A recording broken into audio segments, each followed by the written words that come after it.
People said I wouldn't be even a varsity basketball player, and then you're not a real not going to be a Division I player, and now it's playing in a high major conference. So there's people that'll doubt that I can do that, but just kind of continue I'm not putting a limit on myself. So I think there hasn't really ever been a moment. It's just kind of I always believed in myself, and I always knew that I wanted to keep playing this game as long as I could.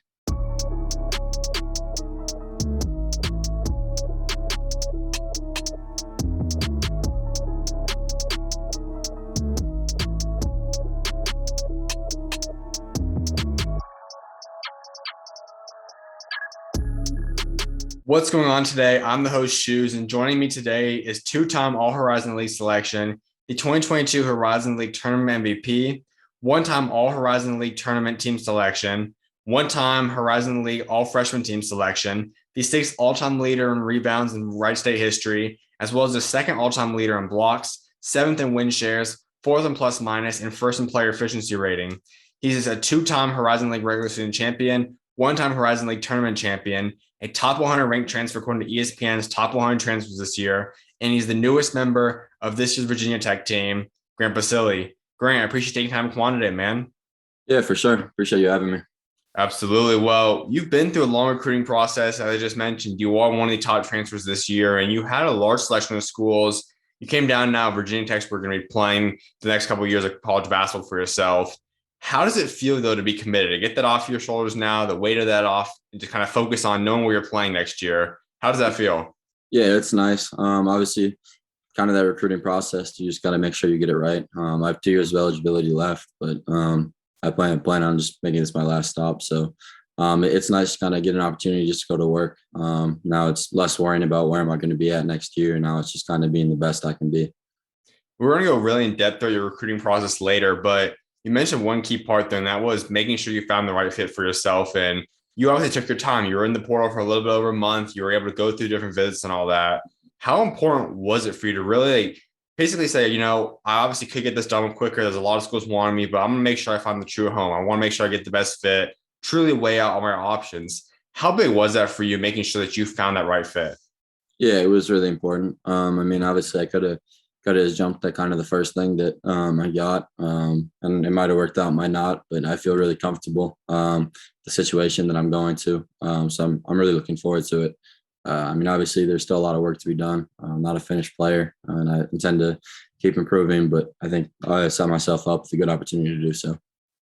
Absolutely. Well, we're going to get a lot into Virginia Tech and what you're going to bring to that program later on, but I do want fans to get to know your story because you were a rising star already last year, the past couple of years actually, but obviously it's going to be a big jump now. So I want people to get to know how you become the Grant Basile that we know you as today. So if we head back, you're originally from Milwaukee, Wisconsin. What was it like growing up out there? It's a suburb outside of Milwaukee. So my youth team in high school, I played pretty much the same guys all throughout. Just some really solid players. Wisconsin basketball has kind of been up and coming. My class has 2 guys in the NBA already that I grew up playing against, and quite a few good college players. So it's some good basketball out here. I think there's people are starting to see that a little more with some of the talent that's coming up. But yeah, it was really enjoyable. That's something I wanted to get into because on the basketball scene, like you said, it has been growing a lot. And obviously, when you talk about Milwaukee, Wisconsin, the only people that people will probably think of right now is the Watt brothers. Obviously, they all came through there and all that. But in terms of the state of Wisconsin, you've got guys like we're going to talk about later on. You play against Tyler Hero. Patrick Baldwin's been throughout that level. Mike Foster's going to get drafted this year. Like the list goes on of guys that have been college and NBA level players being a part of this new era, this era that has a lot of talent for not being a state that's quote unquote known for basketball. How has it been like, and what's it been like kind of growing up in that? Yeah, it's been cool kind of to see some of my peers just playing with some of my buddies just from all the time in the gym, just seeing them succeed at a high level. It's been cool. The state's had dudes for a while. You look in the NBA playoffs. Wes Matthews he's a Milwaukee or a Madison guy, so he grew up around here. There's guys that have played here for a long time. It's just kind of with the social media age, people are starting to get recognized a little more out here. So why would you say that it has been a state? And obviously, you look at the population wise, this place like Texas and all that will always have more players, but why would you say that there hasn't been as much attention on Milwaukee and overall just Wisconsin basketball as a whole? Yeah, I think I mean just sheer numbers. Wisconsin's it's a pretty average size state population wise. Just with the new AAU scene and how it all works, it's a lot easier for guys to get exposed. It's less people going under the radar. So I think it's just you're kind of seeing guys play more. People are kind of just getting their attention out there. I know that for a lot of guys, when you talk about like just growing up in a certain state, this tends to be different cultures in each state, maybe even regions per se. But what would you say makes up a Wisconsin player? When you talk about like either the mentality, the type of basketball you play, what would you say makes up a Wisconsin player? I think a lot of Wisconsin kids are just pretty confident in their own abilities. I think a lot of people just put limits. And just it's not a very big state. You don't play anybody. I think. I mean, you look at what Hero has done, and he's one of the most confident dudes in the NBA. Just people just don't. We don't set limits on ourselves. We just kind of keep achieving. I mean, Tyrese Halliburton. How many people would have thought that he'd be where he is now in the NBA? Out of high school, he had a late off from Iowa State, and that was his first time major offer. He was seen as a mid-major guy, and now he's one of the best young guards in the NBA. When you talk about the guy that you went up against, guys like Tyler Hero, you played many different times throughout your career and a lot of different guys. Who was your favorite matchup? Like if you go back and look at one guy you grew up playing against, who was your favorite matchup in Wisconsin? It was probably Whitnell playing Tyler. They had some other good kids too. Growing up, just playing those guys was a lot of fun. We'd finished youth basketball first or second at state. They were kind of our rival, 20 minutes away. So they're kind of that. And then New Berlin Eisenhower was another pretty good rival. They had some just really solid kids. So we had some good battles. It's pretty good basketball. Not necessarily all high major kids, but there's a lot of kids who go play D2, low major D1. Some really good D3s out here too. So there's a lot of kids that can play. Well, how did the ball get put in your hands? When did you first start playing this game? So my grandpa was a coach. My dad is a coach. He coached me in high school. So yeah, it's been around my whole life. It's pretty much how I grew up. It's all I know. So at any point, did you ever try playing another sport or was it just basically basketball from day one? Yeah, I played football when I was younger, and I enjoyed it. But it just my love was basketball. I enjoy practicing basketball. I enjoy competing. It's kind of just filled that part of my life for me. It had to be huge to have someone in your own family line with your dad that is someone that knew the game of basketball, kind of helped bring you up in it. How big was that for you to be able to have someone pretty much your whole life to learn from, and even your grandpa as well, like to have people that you could just take advice from, learn. How big was that for you? Yeah, it's really nice. I have a really good circle of people that help me and just have kind of been there for me playing basketball my whole life with me. So it's definitely nice to have kind of that coach talk to. It's always around me. I have some really good people, some good peers that are honest with me up front. So they've really helped me develop. What would you say is the biggest advice that you, or the biggest thing that you've learned from your dad? What would you say is the one that you've taken now that you've applied either off the court, on the court into your career and you as a person? I think probably the biggest thing that you always would say, the second I stop coaching you is when you should be worried. That means I think that you've done all you can do. When you're a coach, not yell at a guy, probably means that he thinks he's giving him everything, or it probably means that he doesn't see potential farther from what he can do, and that's when you know you've kind of reached your peak. You never want to be done. You can always keep growing, and your game can keep expanding. So that was the biggest thing, just kind of being able to take that feedback and just know that it was coming from a place where he wanted me to get better, and he's helped me get better. At what point in your life did you start feeling that this is not just a sport that you can just enjoy anymore? Obviously, you still like it, you love it, but this is something that you can take further, rather that be all the way through high school to a college level, possibly even professionally. When did you realize that this is a sport that you wanted to go all in on and really saw yourself have a future in? I think I wasn't very good when I was young. I was very, very borderline, like eighth, nine man, youth basketball. Sophomore year of high school, I didn't play on varsity. I played in a few of our games for varsity, but I didn't really play. Junior year, I was all right. And then kind of that, I just kept putting in the time, putting in the work. I was pretty just long and awkward, and I kept putting in the time. I have a trainer, Taylor Jansen. It's fantastic. He's been with me for the last 10 years. We've been working together and just kind of slowly progressing. And I mean, just every year, I've never really put a limit on myself. People said I wouldn't be even a varsity basketball player. And then, oh, you're not not going to be a Division I player. And now it's playing in a high major conference. So there's people that'll doubt that I can do that, but just kind of continue I'm not putting a limit on myself. So I think there hasn't really ever been a moment. It's just kind of always believed in myself. And I always knew that I wanted to keep playing this game as long as I could.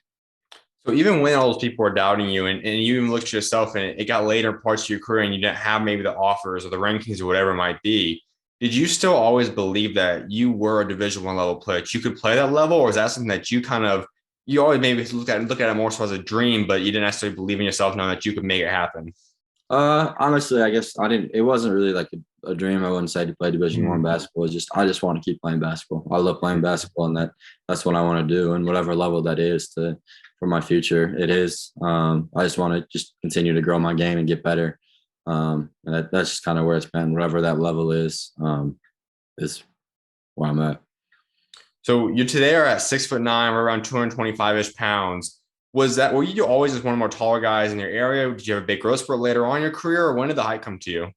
I was about 6'3" as a sophomore, then about 6'6" as a junior, and then I probably came in campus about 6'7", grew about 2 inches over my 4 years at Wright State, so grew a little bit there. So I've kind of I was taller, but I kind of hit that growth spurt in high school.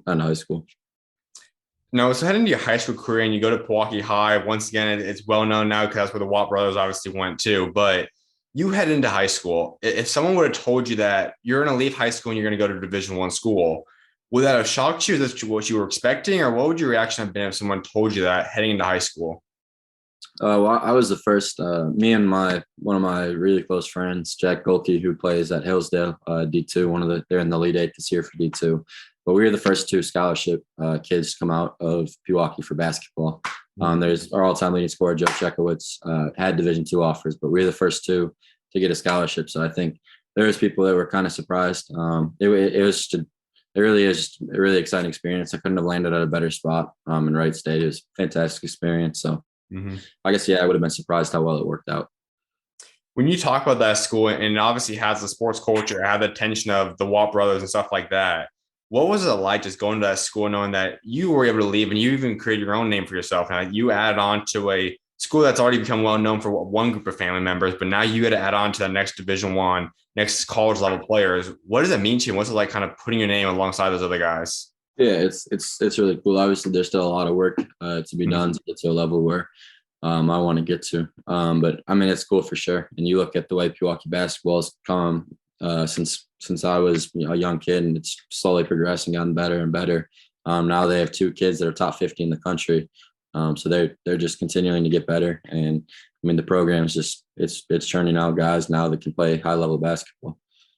We touched up on a little bit ago, but obviously your dad was your coach there, so that's kind of probably I assume why you went there too. But what was it like getting to be coached by a dad throughout? Obviously, I know you said you weren't necessarily on varsity all those times, but just to be able to have him being in your program, learn from him as a coach. What was it like being coached by him then?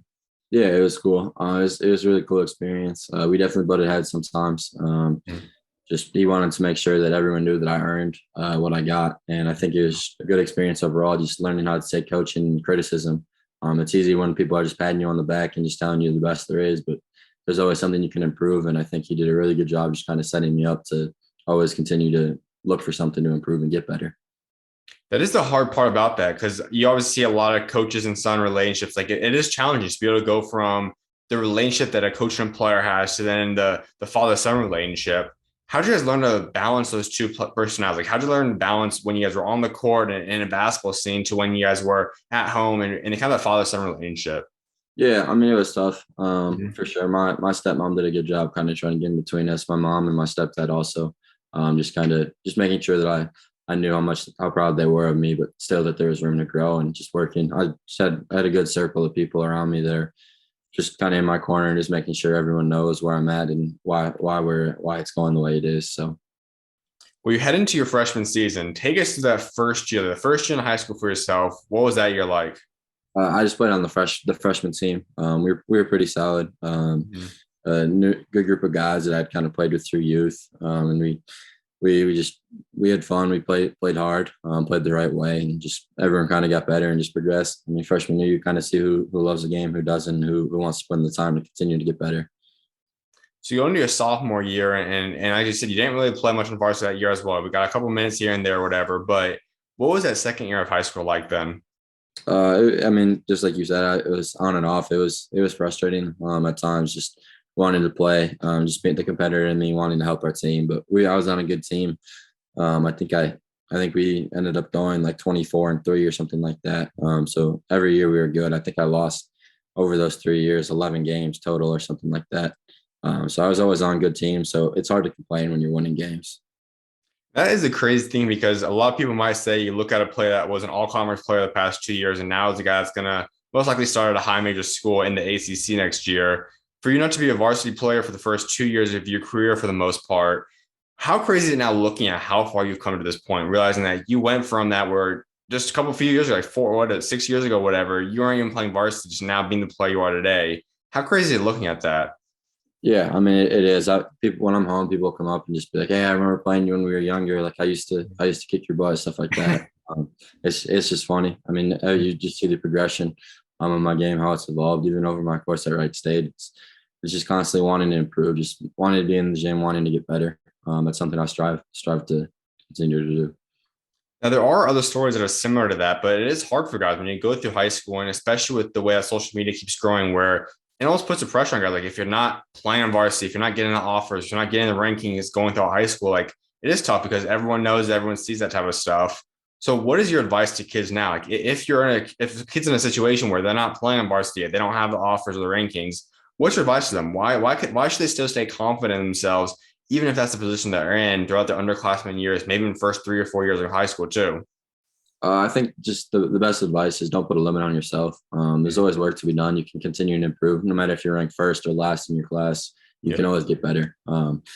You'll start to catch kids when they start to look at that ranking too much, like, oh, I'm number one, I'm better than him, and they stop working. There's always work to be done. I think it was a blessing for me, just continuing to be kind of just underlooked. And maybe, is he a division player? Is he not coming out of high school? It just gave me another chip on my shoulder.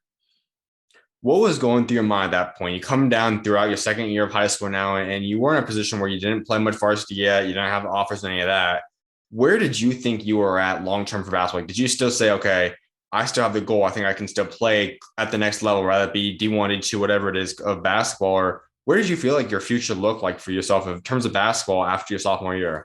Yeah, I think it was always just kind of just I'm going to be the best player I can and continue to see what level that is. Just I'm going to continue to put in the time. Where that takes me isn't really up to me. It's just kind of just continue to put in the time and just have faith that it'll all come together. You do have a much larger role your junior year. Then you end up averaging a double double, averaging right under 14 points a game. What led to that jump? What took you from a player that was just in the position you were at last year as a sophomore, not getting any minutes of varsity, to becoming one of the focal points of the team? What allowed you to have that big jump?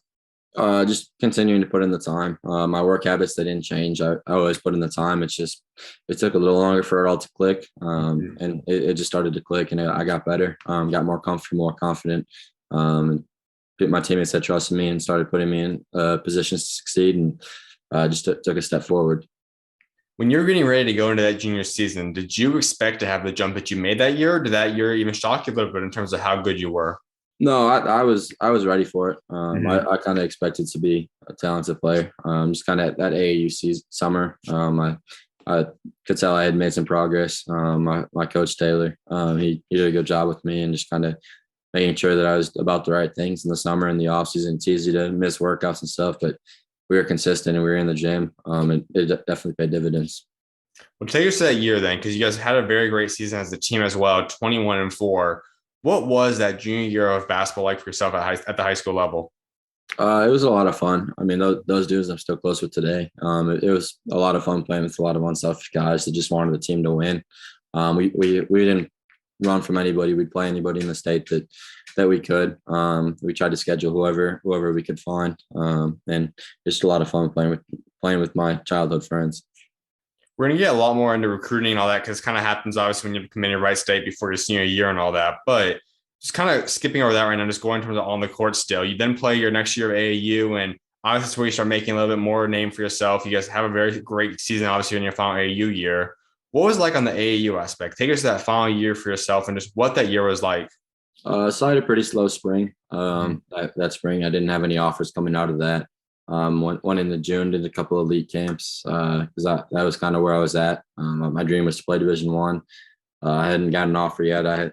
I had a little bit of interest, not a ton. Did a couple of elite camps, and then kind of that first week of July. Then I got an offer from Wright State. They're the first school to offer me, and then Denver came in, South Dakota, and those were kind of the three that were pretty heavy. There's a couple of others that were borderline, but I ended up committing to Wright State then shortly after the live period ended because it was the place I wanted to be.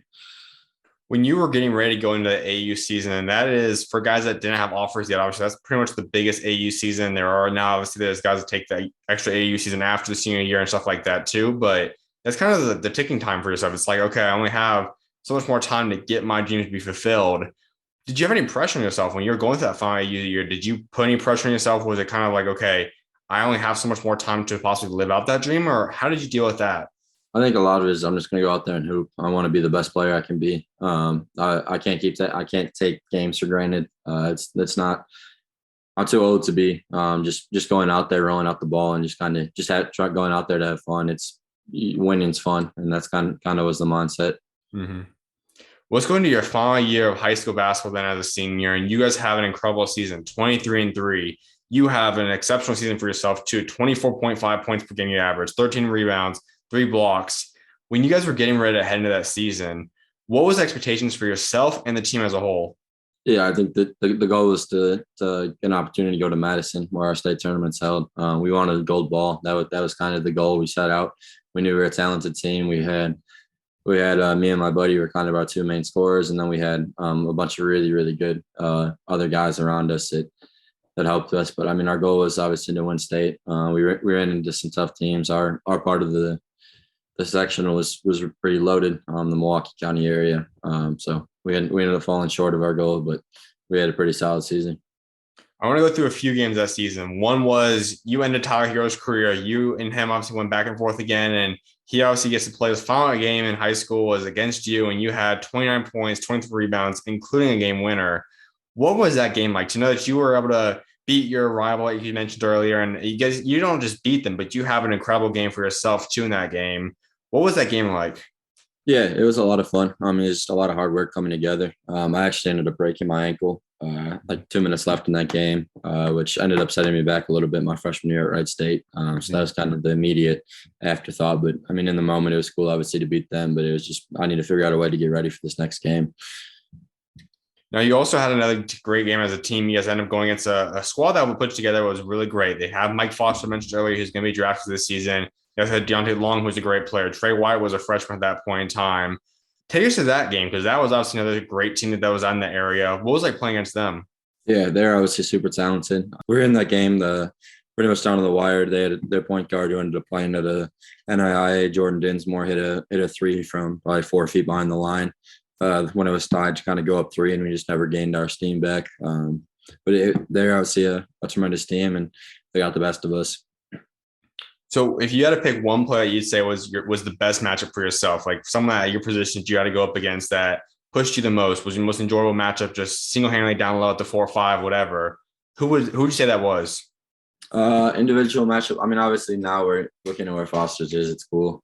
So kind of have an opportunity to play against him in high school and see his growth. But other than that, I mean, there's just a bunch of dudes that I grew up playing in youth. It was just a lot of fun to play against. We went down to Florida and we played in a tournament, played some high-level kids out there. So I wouldn't say there's necessarily a specific matchup. When you look back at your high school career and all the ups and downs that you went through, what would you say was your favorite high school basketball memory? I think just winning conference back-to-back years, some of my best friends, my childhood best friends. There's nothing that they'll ever match that. Just that moment of just kind of we put in all this work from the time we were in 4th grade, and now we're getting an opportunity to just continue to win games, and now we're going to go to the state tournament. It's just a lot of fun being able to compete every night with some of my best friends. You lead your career as second all-time leading scorer with 1,049 career points. To know that you left that much of a legacy after only being on varsity pretty much for 2 years, what did that mean to you? Yeah, it was cool. I obviously had a lot of help along the way. There's a lot of kids that have kind of followed in those footsteps, and not necessarily footsteps, but just kind of saw that me and some of my other teammates were about the right things, and they wanted to be about those things too. And the program has really just continued to grow. We had a really good youth program that they've continued to kind of grow that youth program and just kind of kids develop in Pewaukee, and that's something that I'm pretty proud of. So obviously we talked about you and your dad. You obviously played for your dad in high school. What was your favorite individual memory with him? If you could pick one basketball memory between you two, what would that memory be? There's a pretty we had a Florida tournament. I ended up winning MVP of the tournament. It's pretty cool. It was pretty early on in his senior year. It's kind of just we put in a lot of time to this, and it's starting to click, and we're starting to figure it out. So. Well, I do not want to go a little bit backtrack a little bit. Obviously, now we're going to talk about the recruiting process and rankings a little bit too. But you came out, you also didn't have the accolades in terms of rankings. You weren't on websites, didn't have the stars and all that. Was that something that you ever got to? Did you ever pay attention to that stuff? Or what would you say, or how did you kind of like take in the fact that you didn't necessarily have the attention on the national sites? It didn't really bother me. I mean, everyone wants to get recognized, but at the end of the day, there's very few people that actually look at that. And if you're a college coach looking at rankings, I don't know how good your team's going to be if that's the place I want to be. Obviously, there's some merit to it. No disrespect to the kids that are ranked high, but I mean, there's a lot of kids that are ranked above me that have not had the same college career that I have. It's all about how much work you put in and what you believe you can do yourself. Just saying someone's a 5-star, I mean, that's great. They've obviously done a lot of work, but there's some 5-star kids that don't work out, and then there's some kids with no stars like me that ended up having good college careers. If you were to go back when you were a senior and you were the guy who was averaging 24 and a half and 13 rebounds and 3 blocks, where would you say you probably should have been? Do you think you were a top 100 player? Were you top 150, top 200, or where would you have put yourself, or at least where you thought of yourself at when you were at that point in time? I don't necessarily know if there's a number. I was pretty raw still. I was pretty still long. I need to put on some college weight. But I mean, I obviously knew I thought I could play at a high level. And the Wright State coaches believed that I could do that. They gave me the opportunity to succeed. So it was a fantastic 4 years there. Nothing but good memories there. They put in a lot of time with me. I put in a lot of time with them, according to each other. And we ended up reaching heights that we really set out to achieve. So did any of the factors of not getting necessarily all the offers you maybe dreamed of as a kid or not getting all the rankings, did that ever motivate you or kind of help push you, put kind of a chip on your shoulder going into college then? I definitely think there's a chip on the shoulder that comes with that. Just kind of being a late bloomer. You see kids that have had it, they've been one of the best kids their entire life. And you kind of want to be that. But at the same time, I wouldn't trade my path for anything.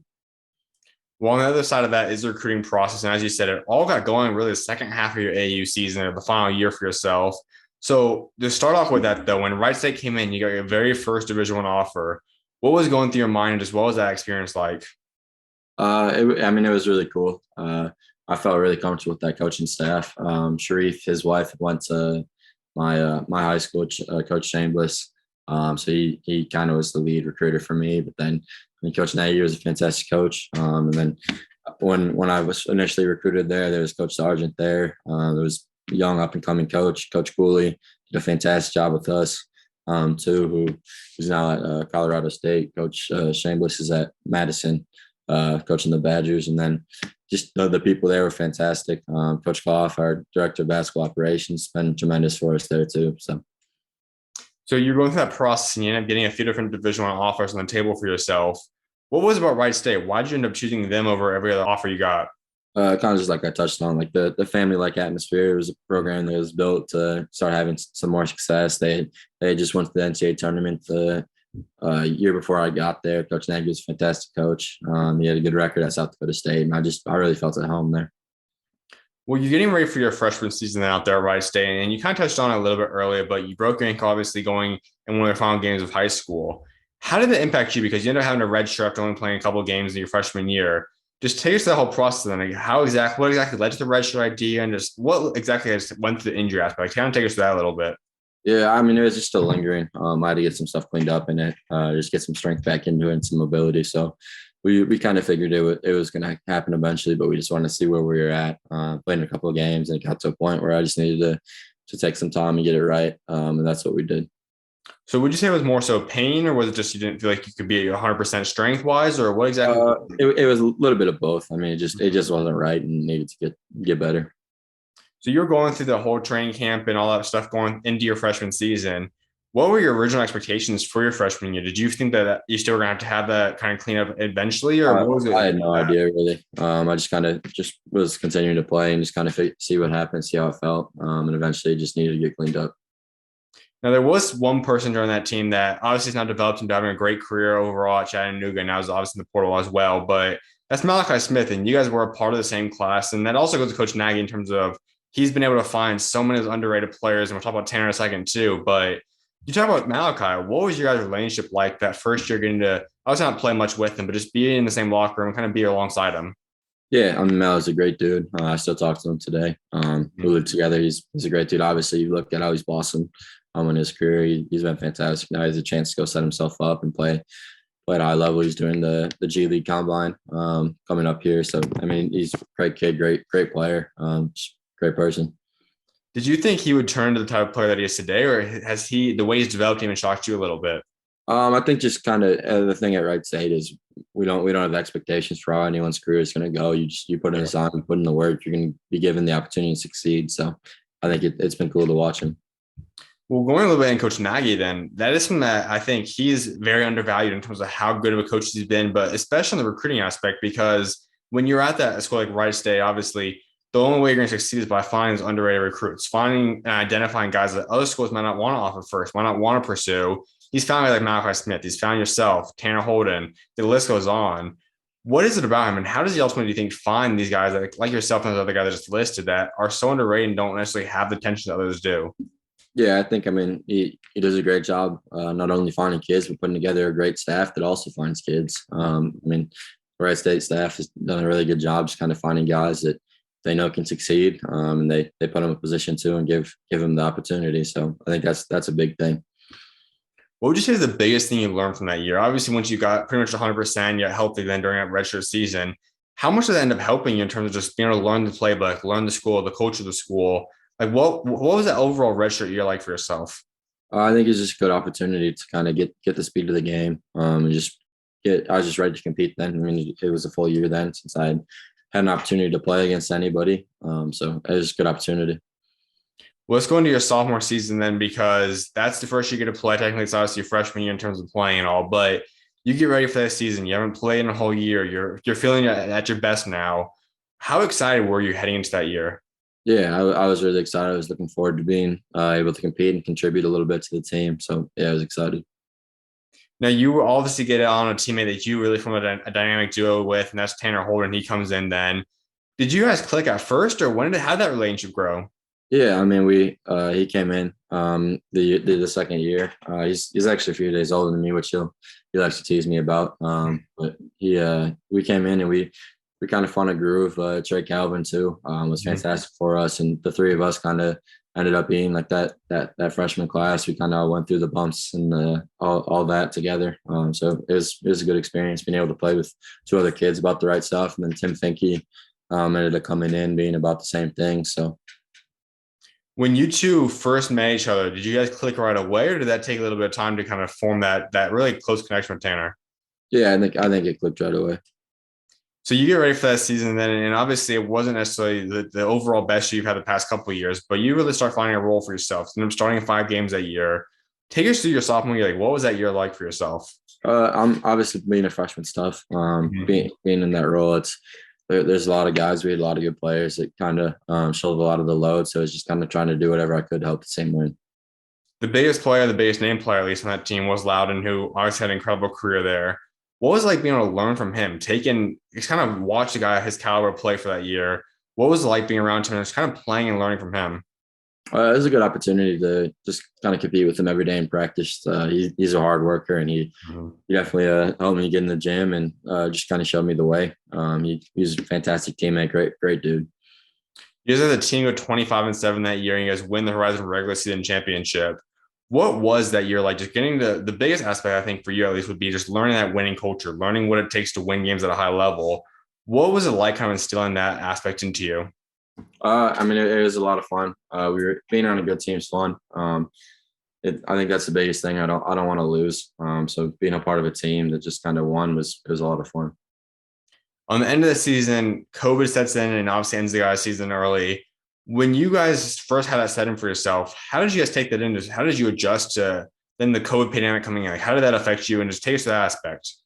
I mean, it was tough for our seniors, obviously. It was just hard to kind of we didn't really know what was going to happen. We had worked hard all year. It was all just kind of over with.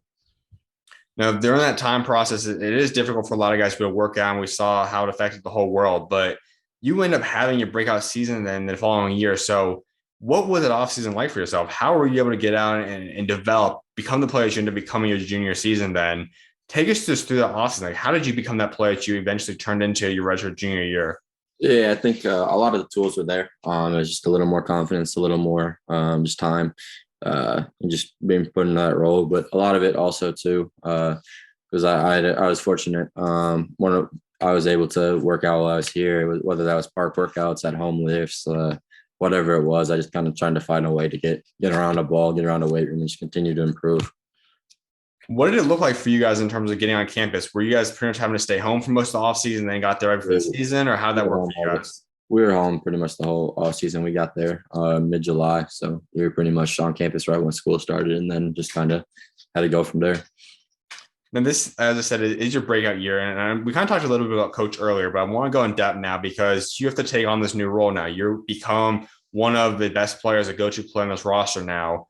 Did coach have a sit-down talk with you then heading to that year and saying, you're going to need to kind of take in this role? You have the opportunity to. You just have that conversation heading into your redshirt junior year? Yeah. I mean, this past season, it was just kind of, it was just, there was an opportunity there, just kind of step in. Me and Lou actually played together. I ended up starting about halfway through the season, after my redshirt sophomore year. And that kind of gave me an opportunity to get on a little bigger stage. I think I ended up averaging 15 points a game on that team. So it was good to get an opportunity to kind of just be a part of the guys, just put in a position to score more. But yeah, this past season, I don't necessarily think there's really a sit down talk, but it's kind of just everyone wanted to do what they could to help the team win, and whatever that was. It ended up me taking a little bigger role offensively. I mentioned that I believe that Coach Nagy is an extremely underrated coach for how good of a play X and O's coach he is, as well as recruiting. But what makes him such a special coach? Like, what allows him to go out there and become the type of coach where he wins just about 20 wins at least almost every single year? I just think the culture there at Wright State is just fantastic. It's guys want to come in, they want to work, they want to get in the gym. You're not forcing anyone, holding anyone's hand to get extra shots up. It's everyone wants to be good, everyone wants to win. So I think that's the biggest thing, the culture. When you talk about your guys' relationship from the time they started recruiting you to the time you obviously left now and today, how close did you guys grow? What was like seeing the way you guys' relationship grew over that time span? It's obviously, it's your head coach. It's nice. He's definitely someone that cares about you as a person too, which I think is good for a lot of young guys. That really helped me. What would you say is your favorite memory that you created with Coach Nagy?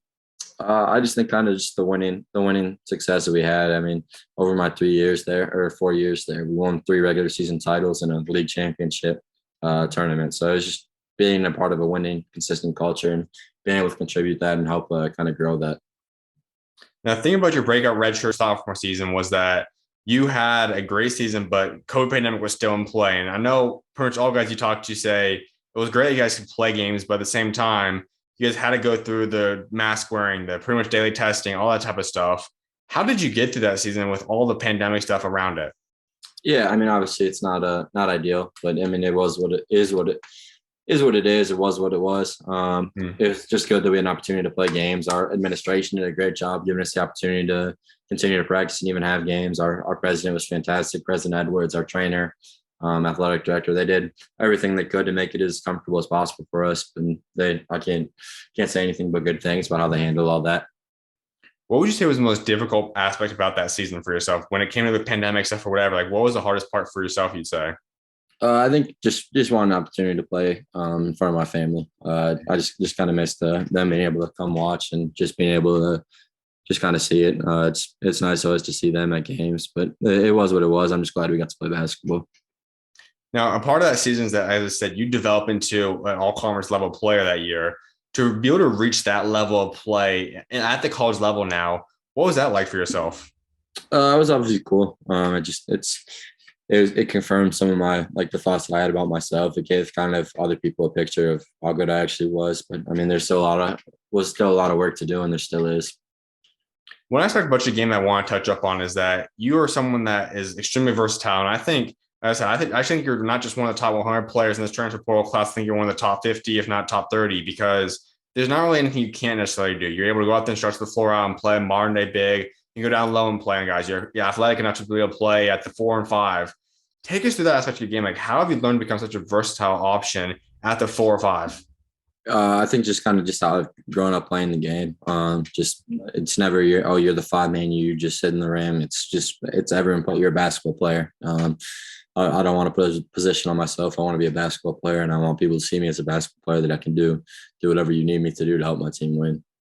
So have you always been able to stretch it out? Have you always been someone that emphasized at least being able to have the capability of going out and stretching out, shoot a three, or being able to work down look? Have you always had that game, or did you develop that over time? It definitely got better over time. It was always kind of there, but definitely putting in the time doesn't hurt anything. Now you did make a switch though, following that season, heading into this past year. Is that you were number 21, going to 00 then. What led to that switch for you? Like, what was the reasoning behind that? I was actually 00 all throughout youth, all throughout high school. So I wore 0 the whole time. But Jalen Hall was already number 0. So when he was done, then I was able to switch back to my high school and youth number. So you go into this past season now, and this was by far your best season now. And you guys have the team go 22-14. You have an incredible season as well. What were the expectations of the team though? Because you guys have yourself, Tanner, Trey, Tim, all this group now together. What was the goal as a team heading into that season? It was our goal initially is just being that large type of team. Obviously, we started out pretty slow.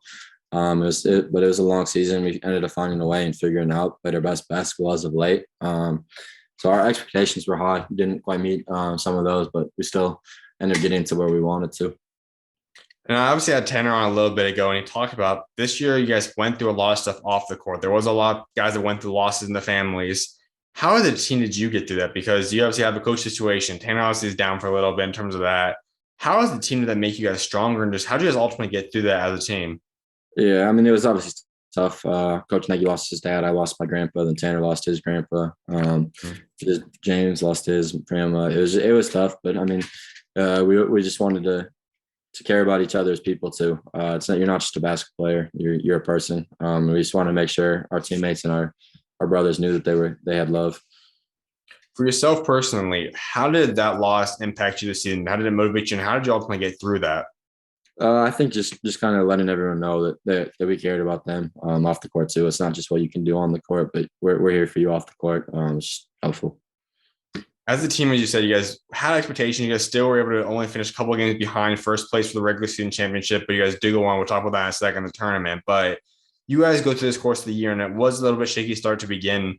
How did you guys switch the season then? What led you guys to have that second half turnaround for you guys? I think just with some people playing some different ways, our team style, our play style kind of shifted a little bit. We were a little more heavy minutes for just a few guys, and we just kind of all had to figure out our roles and exactly how we were going to play. And we just bought into the system and what's worked for us and found a way. So what was this year like for yourself? If you look at all this season, what was it like breaking on this level now and become the type of player that you became this past season? It was cool. I think I struggled a little bit at times this year. I think I didn't have the year I quite was hoping for myself, but it was still solid. And getting a chance to go to the NCAA tournament with some of my best friends in college now, it's just like high school, just that opportunity that you kind of just always wanted to be a part of. Now we got an opportunity to do that. You said that this wasn't exactly what you were expecting the season to go. So what did you want to have? I mean, you still averaged 18 points a game, almost 9 rebounds, over almost 2 blocks a game. What were your expectations for yourself then heading into this past year? I just think some of the efficiency standpoint. The year before I shot 60+% from the floor. I think it was 50% this year. Not terrible, not anything to be upset about, but I just don't think I played to the level that I'm capable. So you guys get ready for that Horizon tournament. And as you said, you guys wanted to be able to make the ultimate statement of playing the March Madness tournament. Then you guys head into that, though. I think you guys were the 4th seed. What was it like going to that Horizon tournament? We thought we were the best team in the league. We weren't afraid of anybody. And you look at our path, we ended up playing Oakland, who was the top few team for pretty much the entire course of the year.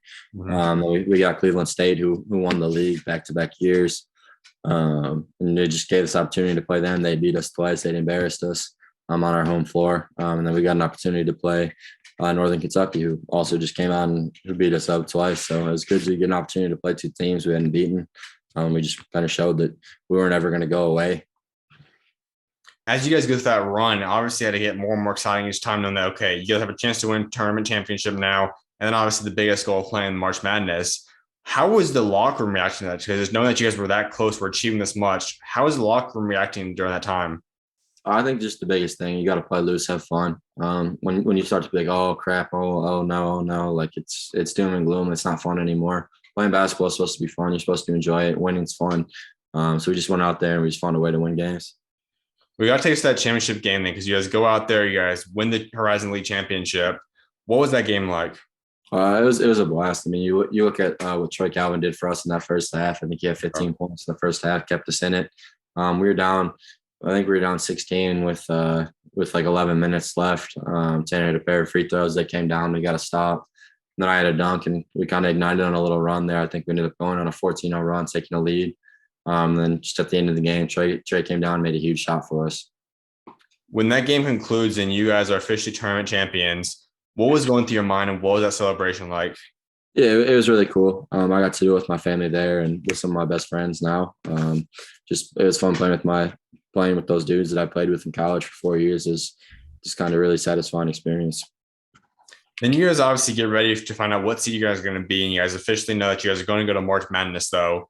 To know that you are going to be able to play on that stage, the stage that you always grew up watching, dreaming, and playing at, how excited did that make you? Yeah, it was exciting. It was just a lot of waiting and seeing where we're going to be. Now, for myself, obviously, you guys should have been much higher than 16 seed. I thought you guys at least should have been 11 or 12, maybe even 13. But you guys do get that playing game against Bryant. How excited were you for going into that game then? Yeah, it was cool to be able to play in our backyard. Playing in Dayton was home. So an opportunity to play there and just kind of compete for our local fans. That was a hyped-up game because you're talking about two of the top scorers in the country in Tanner and Peter Kiss. Yourself a little bit behind them as well, and they have Charles Pride, who's another great player. You guys stepped on that court, though. Your very first moments of March Madness, and the school's never won a tournament game before. So what was it like getting you ready and preparing for that game then? It was just a lot of fun, just kind of being a part of the experience. We were there to win games, not just be there. So we got an opportunity to go out there, and we ended up getting a win. So take us to that game then. You get your very first time playing in March Madness. What was that game like? Yeah, it was cool. I just tried to look at it as, it's another game. It's another opportunity to go out there and compete. So you had that in a have to play Arizona. I mean, they're obviously an incredible team, but you guys obviously don't get that win, but you still had an incredible performance yourself, 21 points in that game. What was it like playing against them? Yeah, obviously they're a talented team. We just started out so slow in that game. We weren't there where we needed to be at the level early. We found a way late, and we kind of made it a game. We had it to 6 with like 11 or 12 minutes left, and they ended up hitting a tough 3. And we just never really gained our run again. But we just wish we would have came out a little better early and just kind of made it a more competitive game throughout the whole thing. Now that season comes to conclusion then, and obviously you decided to put your name in the portal with the next we're going to talk about. But you look back at your Wright State career, all the ups and downs you went through, every memory you created. What was your favorite memory that you created throughout your Wright State career? I think just being able to win the conference tournament was just kind of that last thing, that last box I wanted to check. It was a great 4 years, but just being able to kind of check off everything at that level that I kind of wanted to was nice. And you also look at what you achieved as a player. You finished top 10 in multiple stat categories in Wright State history. So that you also now have your name monumented and locked in now in Wright State history. What does that mean to you?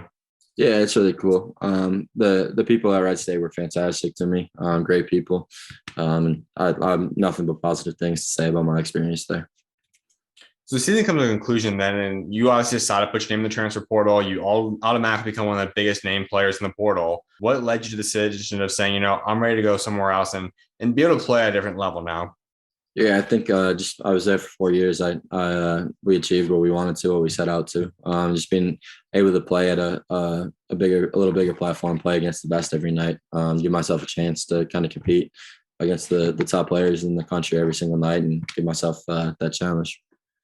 Was that a decision that you made during the season? Was it until after it, or when did you start coming to the conclusion of saying, I'm ready to move on now? No, I mean I was all in for my team. I wasn't really thinking about that at all during the season. I want to do what I can for my teammates. I want to pour into them and continue to do that. And then after the season, I just sat down with my family. We kind of talked it all through. And just decided that that's what we thought was best. You enter that portal, and I can already imagine the amount of schools that are reaching out to you. And we saw some of the list, but take us through that process because now, obviously, it's much different than your high school recruiting process. Now you have all the big schools in the country want you for the most part. What was it like just going through that process? Yeah, obviously it's a little chaotic, but I had a lot of really good people helping me and staying in my corner and just kind of helping me feel through what I was looking for, what I wanted in this school. So the process, it was a lot. It was a little overwhelming, just the amount of schools that reached out, but it was good to be wanted and being able to kind of pick where I felt gave me the best opportunity. We know you end up with Virginia Tech now. We know also that I think the list kind of came down to Wisconsin, Iowa State, Notre Dame too. But as you said, there were way more schools than just those schools that wanted you. So walk us through this recruiting process. Where did you go from when you had the countless phone calls? How did you narrow it down to a certain small group of schools that you were really keen on? Like just take us through this process and how you ultimately came down to the final group and then came down to Virginia Tech. Yeah, I think just getting out of the final group is just kind of everything. My goal is I want to be a part of a winning team. I'm not going somewhere to lose games, and I wanted to be a part of a system where I could be utilized. And I didn't leave a great situation at Wright State to just not play. So I wanted there to be an opportunity for a role, and then also just somewhere that's been able to develop their players and showing because I think I have a lot of room to grow my game still, and I intend to continue to do so. When you're going through those visits, and I know you had to go on quite a few of those, what are those experiences like? Yeah, I mean, nothing good things to say about all the schools that it came down to. They're all had good opportunities for me, but we just ended up Virginia Tech. I just felt a little more confident, a little more comfortable, their system, and just kind of the role they saw for me. Let's say Virginia Tech never did come into the picture for yourself. What school do you think you'd be playing basketball next year? Honestly, don't know. I think it just kind of they're just a part of the process the whole time. So I guess I don't really have an answer to that. When did it click for you? When did you realize that that's where you wanted to play college basketball at? Yeah, so I kind of knew that my decision date was going to be Tuesday or Wednesday night after my final visits. So I just kind of sat down with my family, talked it all through, got everyone's opinion, and just kind of went from there. Just was able to talk to all the schools recruiting me and just say, I appreciate your time and your interest, but I decided to go. I think that's a big thing for young kids. I mean, these coaches put a lot of time into you, recruiting you, give them the credits you did not find out through Twitter. Now, I wanted you to take us through when you told Coach Mike Young that you're going to become the next member of his team. So you get to obviously let him know. How did you tell him and what was his reaction? Yeah, I called him. He was kind of sweating the phone call when I called him. He said, "Please give me good news. I need good news," because he kind of knew it was kind of that time. It was either I'm going there, or I'm not. So he was pretty nervous on the phone, but he was pretty excited. And I mean, Coach Young's a great dude. From the limited interactions I've had with him, met him a couple of times. He's been up to my house a few times. So when you finally got that off your shoulders and you said, okay, now see all I have to do is make the post, but pretty much the hard parts are now done. I told the coach I'm not going. I'm not going to. You told the ones you are going to that you're there. What was going through your mind at that point in time then? I mean, it was nice for it all to be over. Now I can just kind of look forward to just continuing to get better. And this time while I'm at home, working out with my coach and trainer. But now I'm just kind of ready to be a part of their program. I do want to go a little bit deeper onto the visit with at Virginia Tech and just see the program, see Coach Young, the coaching staff. From the time you stepped foot out there on campus to the time you left, what's everything you got to accomplish there and get done there? And just what was it like just being on campus there? I was just kind of getting the vibe of campus, just kind of seeing how their team interacted with everybody. It's important for me to be a part of good people. And I could see there that they were all good people and they cared about you. What makes Coach Mike Young special? When you look at just him and what you've get experience from so far off the court, what is he like off the court? I mean, I haven't really been around him a ton off the court, but I mean, from my conversations with him, he's a good dude. He cares about his players. He wants them all to be successful, whether that's in life, basketball, whatever. He cares, which is it's important. Now, you guys obviously going to be able to build a relationship before you guys get out there on campus and start playing, but what does he expect from you? Like, what is the kind of role you have set for yourself that he kind of wants you to go in there and kind of expect for yourself heading into next season? I think just his expectation is for me to come in, just contribute to the. I mean, they just won the ACC this year, to go in there and kind of contribute to that. So I'm willing to do whatever he needs me to put our team into position to succeed. When you talk about who you're going to basically fill technically in a way is Keve Aluma, who was an all-conference player. And in all honesty, when you look at every transfer and who they're technically going in for, you might be the best replacement for him. I think you guys are very similar. You guys are obviously, I think you're going to be able to play on an all-conference level next year at the ACC as well. Is there any kind of like pressure to fill his shoes? And how do you kind of plan to go in there and be potentially the next all-conference player at Virginia Tech? Yeah, I think I'm not really putting any expectations on myself with that. I have expectations for myself to play at a high level, and do that.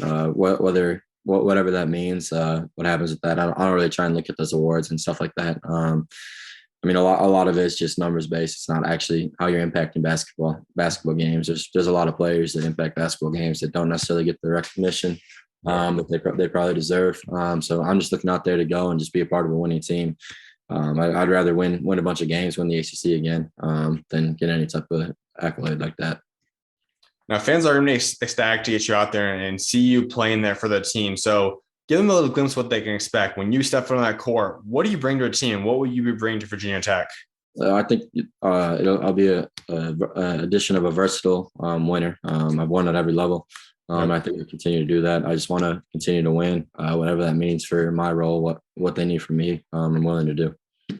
This team obviously has gone through a lot of change. They've lost, I think, 3 starters now, a couple of the rotational players. You bring in yourself. They bring in a lot of really good-looking freshmen. They just picked up a nice addition today. John Camden also coming in. From the core piece that you see right now, the guys that are on this roster right now, how excited are you to get out there and start playing with them? And how good also do you think you guys can be next year? Yeah, I think they have a lot of really good pieces, and I think there's even guys last year that didn't play a ton, that'll continue to take steps to improve. I'm really looking forward to playing with those guys. I think they're really talented, and they got a chip on their shoulder. They're ready to prove how good they are. Are there any guys that you've got to form any type of relationship with, rather be from your visit, just DMing now that you guys have all become teammates technically now? Is there anyone that you've started to form a relationship with yet? Yeah, I think just kind of everybody on the team, just talking a little bit, just kind of just introducing myself and just being able to talk to just pretty much the whole team, just kind of introduce, hey, we're going to be teammates, man. Like, let's get to work. Let's continue this tradition. You guys just won the ACC, been in the tournament, I think 5 straight years now. Let's continue that. There is one player that I know a lot of people are looking at could really be a game changer for you guys. Obviously, getting Justin back would be a huge addition. You two would be a dynamic duo down low. What would the addition of him be like? If you guys do get him back, how much better would you guys possibly become having him be a part of you guys? Yeah, he's a fantastic player. You look at what he does, not only offensively, but also defensively. He's unbelievable. He's a really good athlete. I think that'd just be another experienced guy to just kind of continue to add to the rotation. He's been there for 3 years now, so he's a really, really good player. In terms of playing the ACC, you now will have the national spotlight. You're going to go up against the best players you mentioned earlier. How excited does that make you? Know every game you're playing, basically, you're going to go up against top level guys. Yeah, I mean, obviously that's kind of was my reason. I just wanted to be able to play at that level. So it's exciting. What team, if there is one, are you the most excited to go play against in the ACC? I don't really have one. I'm just excited to go out there and compete every night. Get an opportunity just to play at a high level. I know another huge thing about college basketball has been the NIL aspect, and I'm sure there was some stuff you could get at Wright State, but obviously the level will be much higher now at Virginia Tech. Did that factor in at all during your recruiting process? And even if it didn't, like what is the pitch they have for NIL, and what's the kind of the plan for you in terms of that aspect? Yeah, I just kind of leave that NIL stuff out of it. This is a basketball decision, so didn't really want to get into that. Now, there is an opportunity for you to possibly play 2 years if you choose to. Obviously, you at least can play next year.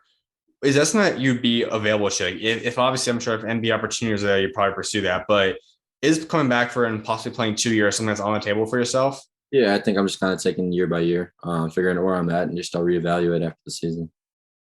One thing is I know all guys do want to build a legacy for themselves, be remembered for something by the time they move on. So when you do come to a conclusion of Virginia Tech career, whether it be after 1 or 2 years, what do you want to be remembered for what you achieved both on and off the court at Virginia Tech?